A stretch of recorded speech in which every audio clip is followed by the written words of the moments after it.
So let's start with the communications console. On the top left, there's 3 alternating blues. Below them are 3 steady reds. The 4th under here is rarely on red. Sometimes some shows, sometimes not. There are 3 steady reds here, and then these 2 are alternating blue. Down here we've got a green, 2 offs, and a blue, an off, a green, and 2 offs.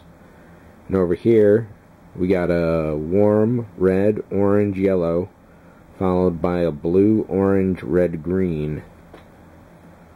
All of these guys have very long ons with little offs alternating. I can't say that about the right side. Oh, and also I missed that there are 6 reds going across the very top of that. So moving over here to the airlocks, it looks like all 3 of the airlock panels are the same. There's the 2 here and the one over by the space pod. And what you have is a top red, right, or left rather, and then an orange, warm white, yellow, and red. All the others are dark. That's the same on all of them. Those are all steady ons.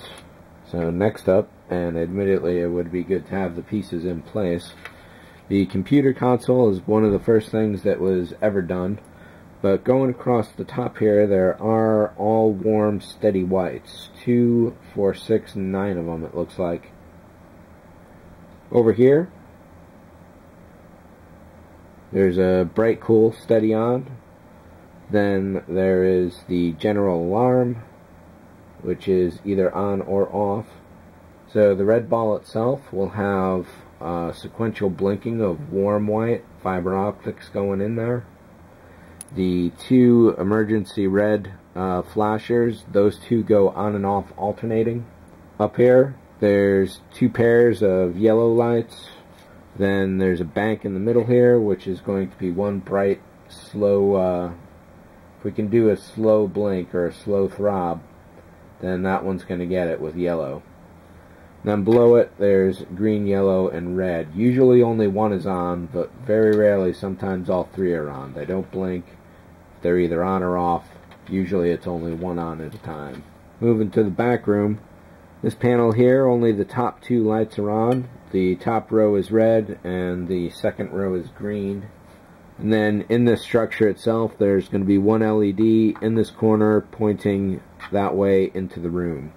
I've got a fire extinguisher to put in there, and I may put a new graphic on the wall because I forgot to do the cork board. It looks like this could be the top row is red and the second row is blue, or that is green and this is blue. Moving over to this area, there's going to be one warm white light up at the top here pointing down. There's going to be 4 smaller lights here in the bottom of the elevator pointing up, different colors of white.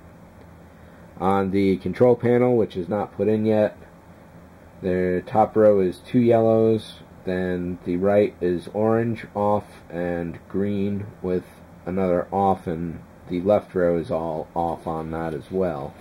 So there is one set of lights that I suspected I had missed in my notes, and that is them right there below the intercom. From what I remember of seeing them, they do a lot of flashing. I'm going to have to go back through on my reference and look for those shots.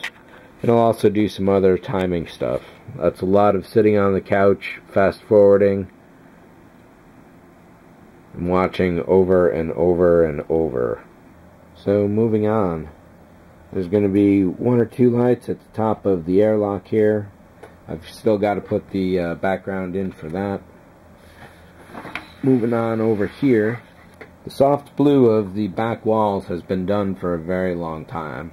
What needs to be done now is that I'll be putting a slow RGB flasher in the bottom of each of these tubes to kind of pay homage to Forbidden Planet. The top of them is going to get a really dim warm white going on. There's going to be drilling and modifying to do that before all is said and done. And then behind all the top rows are going to be the sequencers and flashers of the fiber optics. Those are all cool white. They look blue, but I am very sure compared against the back wall they are actually white, and it's just a discoloration of the film over the ages and all the transfers that have gone on over time. So one thing I'm realizing is that with all the fiber optics that's going to go across the top here, all the threads are going to have to go around to one side or the other because they can't interfere with the light coming off the back wall at all. That means it's going to take a lot of length of fiber optics to get the job done. So we'll see how that goes. So the action on the top of the computer panels up there, my notes have some panels have all slow, some all fast. Well, there's only 9 of them total.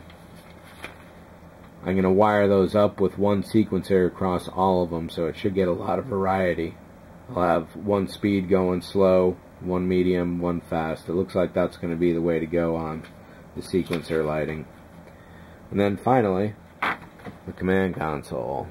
So looking at the command console in my notes, there are definitely some disparities between what was going on set and what is here. So I'm going to have to do some more reference watching on this point. Lots of steady lights, a few blinking here and there, but for the most part it's relatively easy.